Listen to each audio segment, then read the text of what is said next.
I think real estate investing is the fastest way to wealth, Yeah. especially when you have multiple strategies. That's right. You can't save your way to wealth. I That's mean, right. saving $1,000 a month, which sounds like a lot of money, but you can't save your way to big wealth. Without Fear of Her Future podcast is for women who are passionately pursuing financial freedom, using multiple streams of income and real estate to accomplish their goals. We're here to empower you to be brave, dream big, and design a life that you love that inspires others to do the same. I am your co-host, Teresa Todd, founder of the Women's Real Estate Investors Network and author of the book, Without Fear of Her Future. And I'm Melissa Baker, a real estate investor and fitness coach specializing in turning properties from drab to fab. I'm here to help motivate and inspire you to build your dream life because, girl, you deserve it. Today, we are excited to introduce you to an extraordinary woman whose journey will leave you utterly inspired. Ann Curry is a mom and teacher who faced a crossroads when bills started to overshadow the life she desired for her family. But here's the thing about Ann. She is not one to back down. Woo. From barely making ends meet to now owning 250 units. That's amazing. And 12 apartment buildings. Ann's journey isn't just a story, it's a pep talk for every woman yearning for financial freedom. Her journey proves that no matter where life plants you, you have the power to bloom. So, Ann, welcome to the show. Ann, so excited to have you. Thank you so much, Teresa and Melissa. I'm so happy to be with you. And I love inspiring women like you do. So thank you again for having me. We are so glad to have you here today with us, Ann. Can we just start with you telling us a little bit about your background and what you did before you started investing in real estate? Yeah, absolutely. So I'm in Tacoma, Washington, which is 30 miles outside of Seattle. So this is home base. This is where I was born and raised. So this is where we've had our family and where we've done all of our investing. So I was a preschool teacher, and I was making $5 an hour teaching school. And then I would go clean houses after school to kind of make ends meet. My husband is a pastor. So I married someone that was in the ministry. And we never thought that, real estate would be in our future. In fact, I remember the day that my husband, we were engaged, and he pulled the car over one day on a date and kind of killed the vibe when he said to me, "Hey, honey, we're headed into the ministry life and we may never own a home." So we came into this relationship and marriage thinking maybe real estate's never in our future, but here we are 30 years later with all of those units, and the story in between is just a really just a cool story about how I feel like I'm a person of faith, that the Lord sent the right people to show me the way into real estate. And but I grew up in a really beautiful family. But if there was any kind of concerns or I don't know, any hard feelings in our family, it was always around money. So it's like it couldn't make ends meet. I just remember my parents working so hard to pay the bills. And those were my memories in my young life. So as I became an adult and I was making $5 an hour, when I had my first child, there was a turning point. And I was holding this little baby. My son was 8 weeks old. And it was as clear could be. But I just felt like this voice said to me, you need to do a different path. You're going to be responsible for your child's education and your retirement. I mean, it was just as clear as that. It was just fast. Wow, I love it. And that was the moment that I thought, I've got to do something different. So very humble beginnings. My husband and I were making $14,000 a year between the two of us. And we had 2 kids at home. Yeah. And we had our first mentor really was the pastor that my husband was working for in our church. And we just kind of offhandedly said to him one day, I know, we're in the ministry and maybe we'll never own a home. And he stopped us right then and there. And that was one of my first lessons about mindset. And he said, well, wait, what do you mean you may never own a home? And then he went on to explain how we could make that happen. And so, fast forward a few months, we borrowed $6,500 from my husband's Aunt Sharon, and we bought our first house. It was purchase price was $64,500, a little 2-bedroom, 1 bath. and we fixed up that little house. You know, it was a kind of a little fixer, but I had some gumption in me, and I knew that, you know, real estate was going to be part of my future. I didn't know how. And that would be one of my big messages is you might have the desire, you might have the inspiration, but the how isn't always apparent. But as you walk the path, the how is going to show up. And I feel like my last 30 years of doing what we've done and growing, you know, I mean, almost everything that we've done hasn't always been apparent, like how you're going to do it, how you're going to fund it, how you're going to find the people, how you're going to do all those things, but they show up as you walk along the path. So, you know, one of the other wisdom points that this first mentor gave us was not only are you going to buy a house and here's how I think you can do it, but what I want you to think about is when you buy that house, think about owning that house long enough that you're going to grow the equity in it. And we said, grow the equity. What do you mean grow the equity? He said, fix it up, hold it long enough that when you're able, that house is worth more. You can pull the money out of that house. And I want you to go buy another house. Okay. So we're just Is this still your pastor that's teaching you this? this is the pastor of our I church. love this pastor. Yes, Yeah. himself was in his 70s and they owned 2 duplexes, 2 fourplexes. So he had a small investment portfolio, but you know, this is 30 years ago and he was in his 70s. And really what he was describing is what we call now a modern term called house hacking.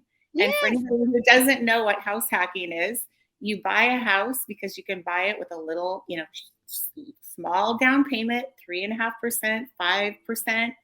If you buy a rental, you need 25%. Well, we didn't even have money for a 3.5% down payment. As, you know, an owner occupant, we were able to borrow that money from our aunt. So that's exactly what we did. We stayed in that house for 8 years. Then we had an 8-year-old and a 6-year-old in a 950 square foot house, but we wanted it so bad. And we knew that here's this pastor who's just like us. He's a pastor in the ministry. He owns rental properties. We want to own rental properties. And that became our first how. So, you know, house hacking obviously wasn't a term back then, but that's exactly what he described. And we went on to house hack a few times because we did it once. We figured out how it worked. Now it took us 8 years to grow the equity and be able to pull that equity out and then go do it again. But we did that. I bought another fixer property. This time it was a little bit bigger because we had a 6 and an 8-year-old. We needed more space, but I bought the worst house on the block. It was, you know, it had 3 bathrooms. None of them worked. We found tires in the backyard, carpet in the backyard. This place was a mess. In fact, my real estate agent tried to talk me out of buying it. It was that bad. She sat me down one day and said, you should not be buying this house. This is a horrible house. But I knew in my gut that that's what I needed to do to then go grow the equity again. So then fast forward, you know, here we are. We've got, you know, I say this in all humility, but the 250 units, and we've done new construction, we build apartments, we, you know, renovate apartments. So that's a 30-year history. So I want to encourage all of our folks, you know, all our gals that are just getting started. When you hear, you know, what I've accomplished, that's over 30 years. Now, if I was going to go do it again, I know the shortcuts, and that's why we have these podcasts, right? Yes. So we don't have to learn the stuff on our own. And God bless having podcasts because so many, you know, wonderful, there's so much great information out there that 30 years ago, you know, when I got started, there was no internet and there was no cell phone. So when I was fixing up this first house, all I really had was people and books from the library and my tip, which would be Home Depot, because I would drive over to Home Depot and I would look for, and usually there were men, this was 30 years ago, everybody, but they were usually men who looked like they knew what they were doing. And I'd find them in the plumbing aisle and I would say, excuse me, you know, and I'm in my 20s and I'm a girl. So usually I would get kind of, oh, of course I will help. And I would tap them on the shoulder and just say, here's my problem. My toilet keeps running. What do I do to fix it? And they'd walk me over, show me the part. I would buy it, I would go home, and I'd figure out how to do it the way they said I would. So Oh my this, gosh. this almost feels like pioneer days. Yes. Back on the farm, that had to wash the clothes on the Ah, clothes. But that, sounds so archaic now, but that was part of our very humble beginnings. So I am very empathetic for everyone getting started because you never forget what it feels like to be a newbie, and you never forget yeah. what it feels like to be, I would call myself maybe least likely to succeed in real estate, because we really started with absolutely nothing and just really had to be creative and lean on people and people that we knew that did what we wanted to do. Yeah. Yeah, a turning point came when I met my second mentor. So this is after I bought my second home that we had house hacked, and I was at a women's Bible study, and a new gal came to my table, and I introduced myself, and I just said, tell me about you. Tell me, are you married? She said yes, and I said, what does your husband do?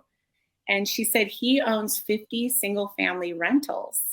And I said, that's what he does full time. Now, remember, this was, pre-podcast days and all that. So Yep. blew my mind that this man, did full time 50 single family homes. That's all he did. And I just simply asked her the question, would you introduce me to him? So she did. And I just said, tell me your story and would you teach me? And that would be the second, important tip that I would say that helped me along this path that I really didn't know how to go on my own, is simply asking the question, would you teach me what you know? And every single one of our mentors that came in, every time we wanted to scale up, that was my question to them. And Yeah.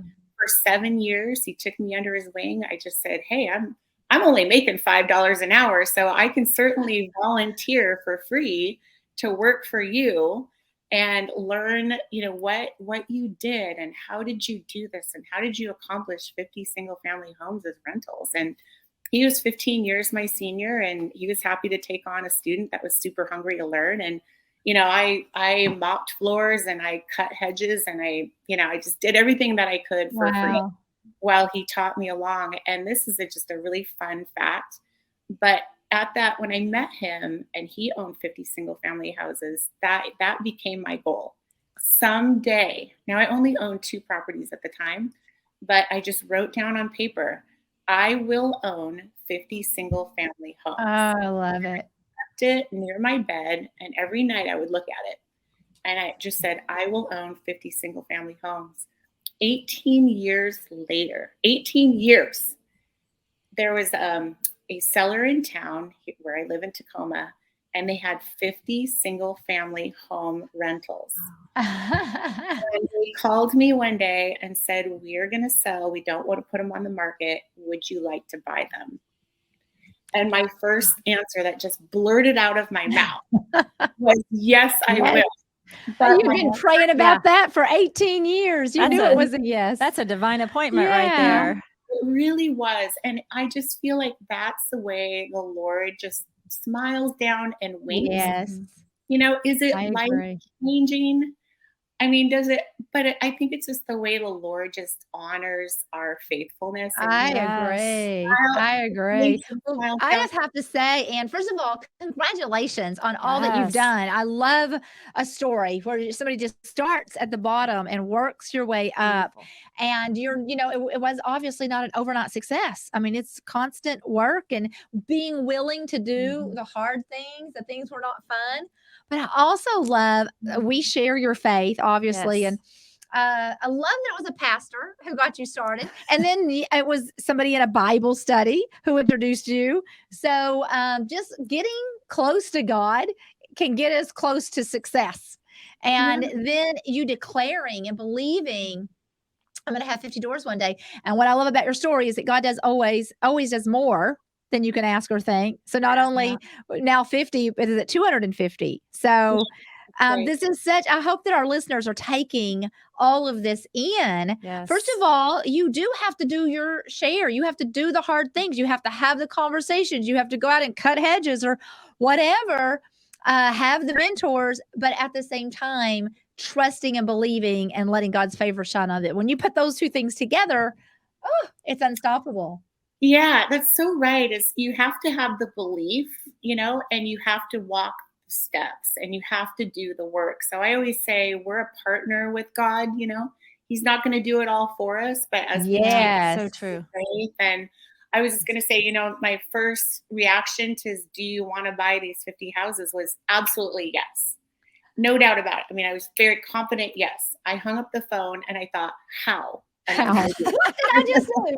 Yeah. Because we had progressed in our real estate journey, but I didn't have the money to buy 50 houses in one purchase. So then it became another, ask. And I have found a partner that partnered with me on that. And that became this whole really cool relationship. But again, it wasn't without a ton of work. I mean, I'm giving you, a 30-second story really, but Uh-huh. all of the steps was just, I mean, the calls, putting it together. It took us 18 months to put the deal together because there were some nuances to it and it was kind of the seller's timeline and all of that. But yes, all of the work that goes into it. So that seller also had a 60-unit apartment building that they also wanted to sell. So Wow. here comes mentor number 3, and I happen to be no coincidences with the Lord, right? I happened to be at a fundraising dinner, and I sat down at a table next to somebody I didn't know, and I just introduced myself, and I said, my name's Ann. What's your name? He said, my name's John. I said, John, what do you do? And he said, I'm a real estate developer. I build apartments.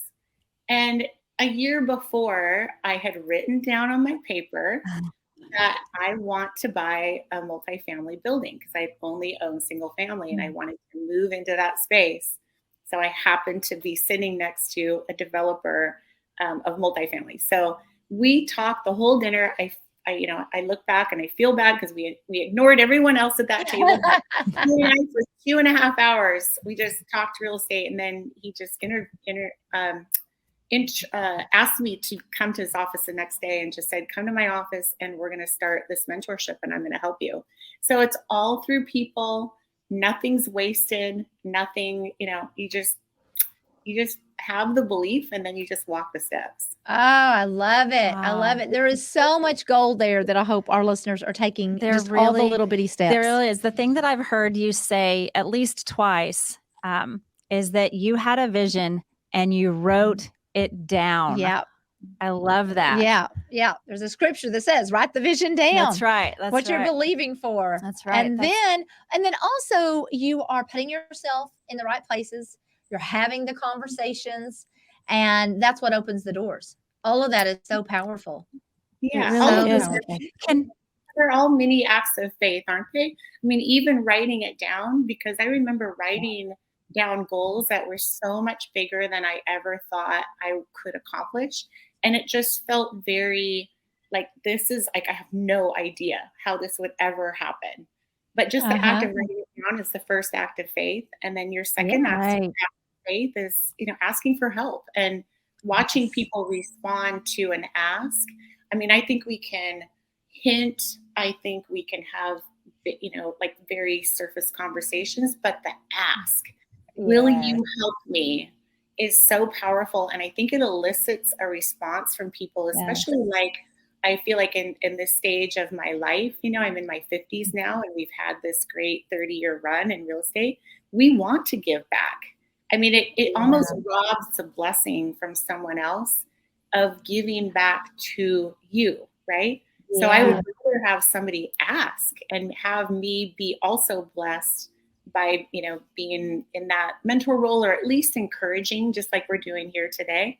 That way, if I could do it, then anybody listening could do it. Yes. Love it. Yeah, that is true. I was actually thinking about that. I mean, and that's what I'm hoping our listeners hear, that you didn't start out with any experience. You didn't start out with money. You had to borrow money for your very first home. Anyone can do it when you have the drive, the desire, the determination.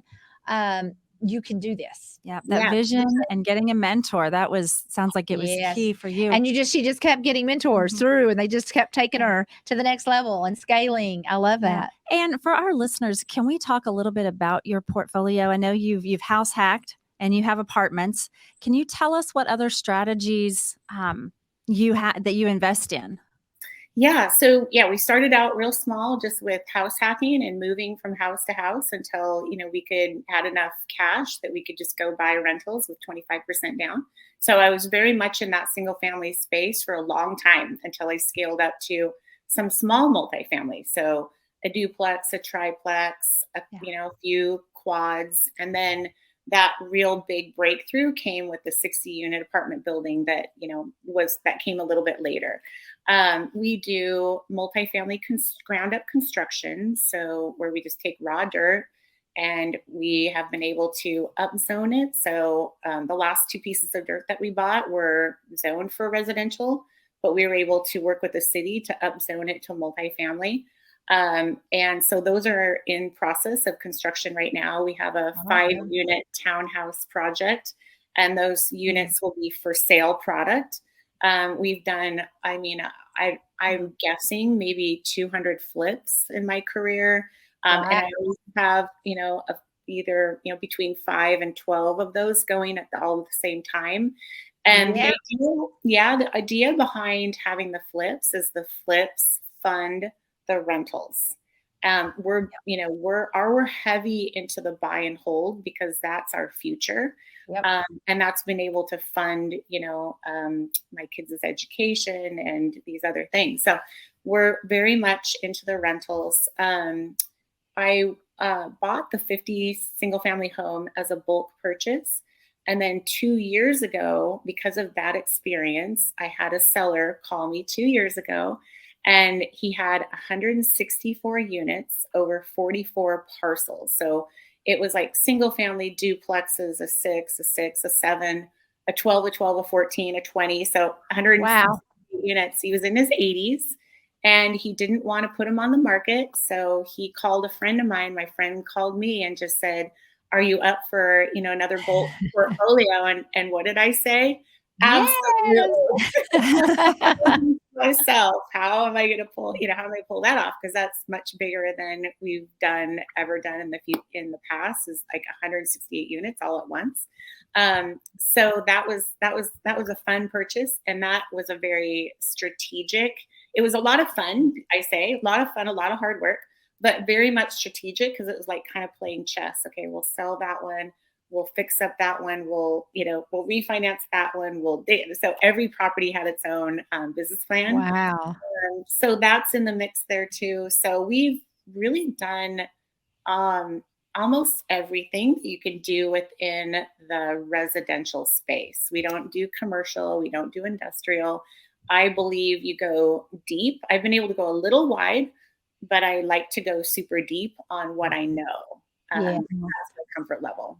And are all of your rentals long-term rentals, or do you dive into short-term and mid-term also? Oh, great question. I have one Airbnb in Arizona. So we spend some time in Arizona every year. So I have one property down there that's an Airbnb, but otherwise it's long-term rentals. We have mid-term rentals. I think out of our portfolio, we have about 6 or 7. I'm growing that because I see the need, and we have 3 hospitals within 5 miles of everything that we own. So we're doing more of that, and it's been very successful. I like to test things out first. So we first tested it out actually on an apartment that we built above our garage, and we built our house 3 years ago. And I thought we better build an apartment above the garage because the adult children might want to come home, and when they come home, they have their own space. But what I found was the adult children did not want to live in their own space. So we had this apartment above our garage, and 5 years ago, when midterm rentals, kind of started making their scene, we tried it out, and that was my kind of experiment with midterm. And it's been for 5 years. It's been amazing. So we're doing more of that, and in this portfolio that I bought, we're definitely doing more of that because it's within a half a mile from a hospital. So love our midterm rentals. Wow. Yeah. I mean, very diverse. Yeah, diverse in the residential space. Like I said, we don't Yeah. do, commercial industrial is Yeah. not, yeah, I don't know Yeah. enough about that. Yeah. Yeah. I agree. I agree. Well, I have to ask about the flipping. I too have flipped 5 to 8 properties at a time. And boy, it's so difficult to manage. Do you have a secret? How have you managed that many flips at a time? Yeah, great general contractors. So that 50 single family house project, those were all flipped within 21 months. So I was Mhm. the listing agent, I was the designer, I was the overseer of all the GCs. But that's when I really got really good at overseeing a multiple general Yeah. contractors, and we had to be very, very, very organized. So I'd say Yeah. really great GCs, and then making the decisions and making them quickly, because you don't want to be sitting on these houses. So having a design plan. So I worked on just setting up a design plan so everything is on there. What kitchen sink, what faucet, what tile, what Yep. flooring, what, and I put it all down and sent it over. And I just said, I doubt you'll have any questions after receiving this, but you call me. And rarely would I get a question of, what do you want here? What do you want there? So Mhm. became a really good tool. But just having those really good relationships and also being very good back to them, I've found that I've been able to retain really great general contractors because they like to work for me. Mhm. I think because, I don't let things get to me. I think at first, when bad things happen, and bad things are going to happen, right? Mhm. Whenever you're Yeah. working with projects, you're going to get bad news. And I think I had done enough where the bad news would kind of shake me up. But then, you get a little bit more used to getting bad news. So, later on, I can take bad news, we can solve it quickly, we can move on. So, Yeah. yeah, having those really great relationships and then picking your projects, wisely. I think in this market, especially, it's become a little tougher to make those margins for flips work. So I think there was a good like 12-month period, not too recently, where I didn't buy anything because well, first of all, I had that big portfolio, but even if I had, finding them with the margins that make sense for a flip became a little bit more difficult. So you Yeah. really have to ride the market that's working. And so, what is the market saying that is going to work? And then you always adjust. And I I think, agree. Yes. yeah, Love it. So yeah, somewhere along the way, you also became a realtor and a I, broker, and yeah. I mean, was recognized as a top 1%. So tell us a little bit about that. At what point did you decide to go get your license, and what have you done with that? Yeah, such a great question. So my first single family mentor, my 50 house mentor, he was a broker and he was my broker. He helped me find my deals, and and I felt comfortable in that because obviously if he was vetting them, then I could have confidence that they were going to work. But Mhm. eventually, after about 6 years, he just said, Anne, you're ready to stand on your own 2 feet. Isn't it great when people believe in you and they see things in you before you even see them yourself? Yes. Yes. But to have somebody say, "Hey, you're ready to do this." So I got my license so I could buy and sell for myself. Mhm. And we were, buying rentals, but buying flips, and then I could represent myself. And that was just a really good move. But didn't take long for friends and family to say, "Hey, can you help me do what you do?" And by then I'd had enough experience that I felt, very confident to kind of lead them in what I had Alright. done myself. So then I just really loved working with people, because when you can help make them homeowners and you can teach them the rental game, and I just really loved that part. So I just stacked that into another pillar of what I do. And it's been such a great tool, not just to be able to work with clients, but you're able to search properties yourself, you could do comps yourself. I mean, just you're just able to do so many more things. But my husband, and I really tried to just live on his income alone, for a big chunk of our marriage. And so anything that I would make for commissions, which it was kind of petering in because I wasn't out there to try to be the big agent in town. Right. but the commissions would go back into buying rentals. Because again, we were all about the buy and hold. So that's been a wonderful tool. And so if anybody asks me these days, should I get my license? I want to invest. I say, absolutely. Because when you can reinvest that money and use those commissions. So it hasn't always worked out that way. I mean, that's the ideal, but it was really good for that. Yeah.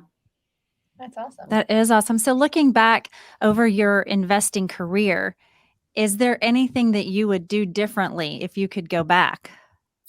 Yeah. If I could go back, I would do what I'm teaching my 29-year-old daughter. And what I'm saying to her is, Lauren, you only need 5. You only need 5 rentals. And let me kind of explain what I mean. So we got started and I got the bug and I just kept going.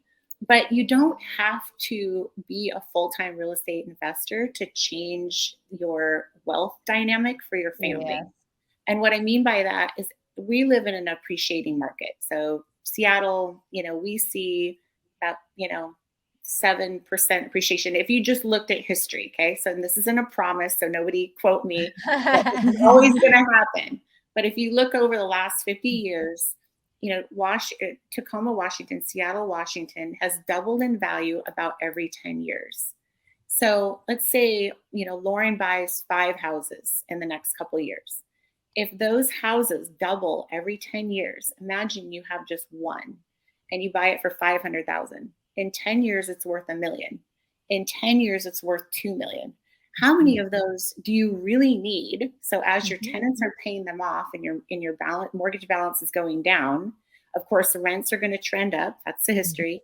But if you live in an appreciating market, do you only need 5 to really change the wealth dynamic of your future? I love it. Yes. If you don't want to do what Ann Curry has done and, invest full time and make that your full-time gig, if you're a full-time mom, if you're a nurse, if you're a teacher like I was, no matter where you are, if you just do 5 and you let those houses pay off and you own them for the long term, you could cash those in when you're ready to retire, or you want to pay off kids' college, do whatever you want to do. So if the advice I would give my younger self is you should have kept the first 5 houses that you bought, and you would be there. You really wouldn't have had to do anything more than that. But we were scaling, and I don't look back. I don't look back with any regrets because we can't live with hindsight. That's right. But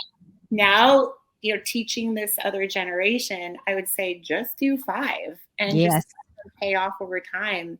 And if you're getting started later in life, the same dynamic can occur. You won't have the gift of getting started when you're in your 20s. But even if you're in their 30s, 40s, or 50s, a decade can go by in an appreciating market. You're going to see your mortgage balance going down and your equity going up, and you can make a big difference. Absolutely. Absolutely. I think real estate investing is the fastest way to wealth. Yeah. Especially when you have multiple strategies.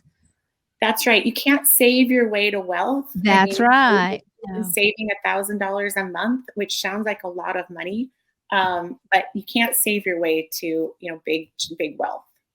Absolutely. Yes, that's true. Yeah. And we talk a lot about our legacy and leaving a legacy with our families, for our families. Can you talk a little bit about a legacy and what you plan to leave or what you would like to see with your real estate investing for your family? And what aspirations do you have moving forward in the future?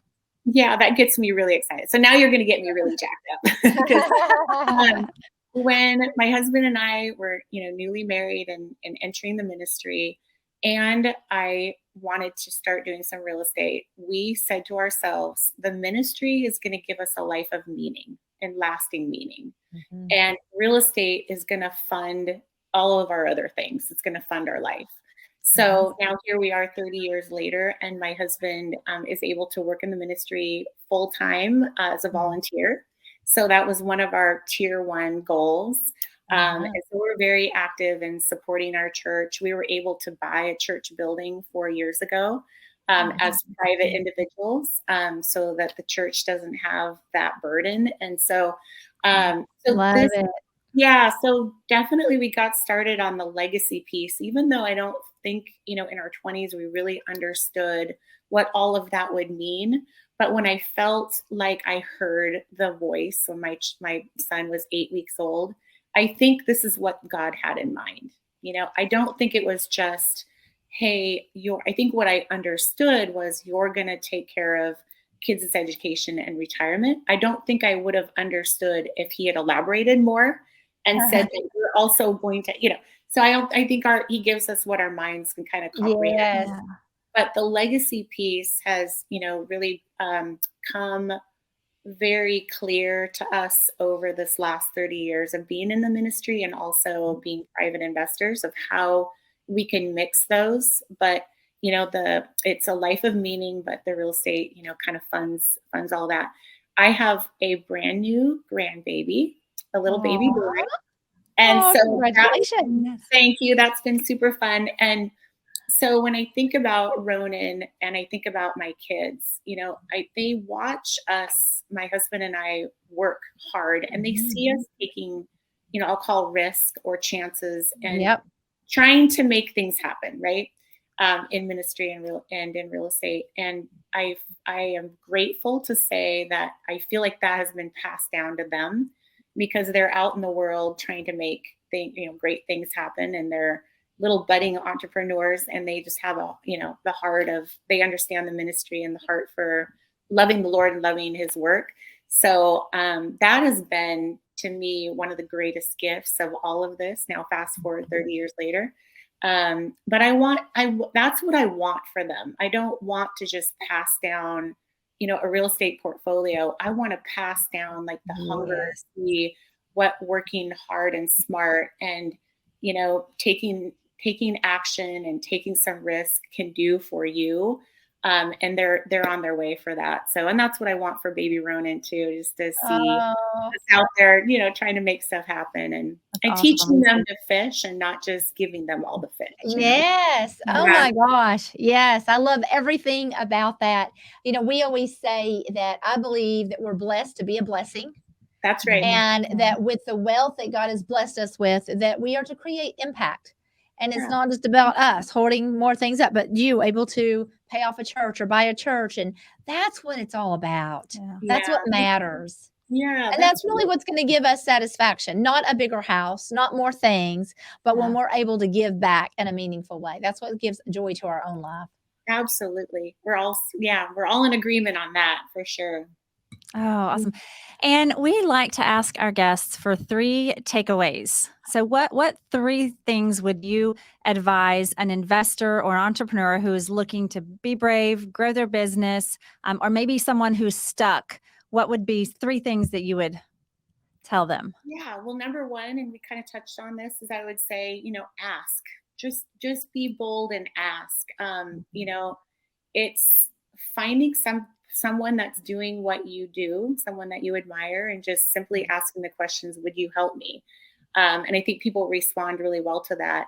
I would also say, number 2, that this is a get rich slow process. Real estate is not get rich quick. And if anybody tries to sell you on that, I know that there's, it's very sexy to, advertise, on social media or, YouTube that, man, you can flip a house and it's so easy. And then you can retire and, live this flamboyant lifestyle. And in reality, that is just not so. So I always say this is a get rich slow, which sounds just very, counterintuitive to what people want to hear, but it's the reality, right? What's the alternative? Is not get rich at all. That's the Yeah, other alternative. yeah, unless you're granted a magic wand that really works, this is a process where you just have to be very dedicated and do Yep. the steps. And then the other thing I would say is just never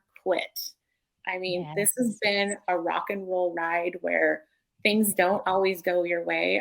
I can tell you the story of when I said yes to those 50 single family houses. It was a year and a half to put this deal together. And the week before closing, one of my partners called me and said, hey, I've had, kind of a change in my finances and I can only afford to give you half of the down payment. the next day I was supposed to get on an airplane to Hawaii for my big family's reunion. And I had this meeting the day before, and I'm supposed to close right after I get back. So, I just kept my composure, but inside I was just dying. And I needed to raise $900,000 in a week. So on the airplane, it's just not, not a fun process. You're flying to Hawaii, but all the while you're thinking, I got to raise $900,000. So I'm putting together this prospectus and I'm working all the way on the plane. And then everybody's out at the beach and I'm in the condo making phone calls and trying to get to Starbucks because my condo doesn't have internet. I mean, it's just very, if you stop at the walls, you can't break through. You have to break through all of the stumbling blocks because they're going to come. They're going to come, and you're going to have to break through them. And what I would say is just don't stop. I mean, if you got momentum, keep going. It might not be solved, instantaneously, but just keep working on it. Kind of like the ball of, Christmas lights. You have to just peel one back at a time until it's unraveled. And that's what real estate can feel like, because it's just not going to go the way that you always want it to. But wow. Well, obviously you raised that $900,000. So. I did. Actually, yes, the Lord was also gracious to me. I actually when I was flying back from Hawaii after making all those phone calls and spending most of my time in my condo, I actually went home to have 3 meetings with 3 interested people, and I had to turn 2 of them down. So I had 2 very disappointed people that, I had to say, you know what, I chose this person instead. And it all worked out the way it should have, because that's amazing. That partnership became a very, very long-term, and we've done other stuff together. But so it just may not go the way you want it to, but you just got to keep going. Wow. I love that. God is so good. Yes. Well, what an inspiring story. I have loved hearing all of it, from going from nothing to where you are now, and how you just stayed in contact with God all the way through it. He's still using you. It's a wonderful story, Anne. It is. God is our source for sure. Yeah. We think people are, or real estate is, but God's the source. Yes. Yeah. Yes, well, Teresa, I want to hear your biggest takeaway. Well, my biggest takeaway is 2 things. First of all, your faith. I love that. That's the key to everything. So I hope our listeners are just holding on to that. God wants you blessed so that you can do amazing things. So you got to believe that. And then second is the tenacity to not give up when hard things happen. I have never, ever, ever talked to an entrepreneur who was successful that did not have major setbacks. That did some awful things happened along the way, and we can become victims at that point and give up, or we can just keep trudging through, which is exactly what you've done. So thank you. And thank you guys for what you're doing for women. I just honor you for that. And I'm just a huge fan. So thank you for having me, but thank you for what you do. Thank you. Thank you. Well, and I want to keep up. I want to continue to hear about what you do, and congratulations for everything. And I bless your future. Yes. Oh, thank you so much. Thank you so much. Appreciate you, ladies. Yes. You bet. Well, if you have not subscribed to the Without Fear of Her Future podcast, well, hit that subscribe button today for new episode reminders. Thank you for joining us today. On behalf of the Women's Real Estate Investors Network and Teresa Todd, I'm Melissa Baker, encouraging you to be brave and dream big.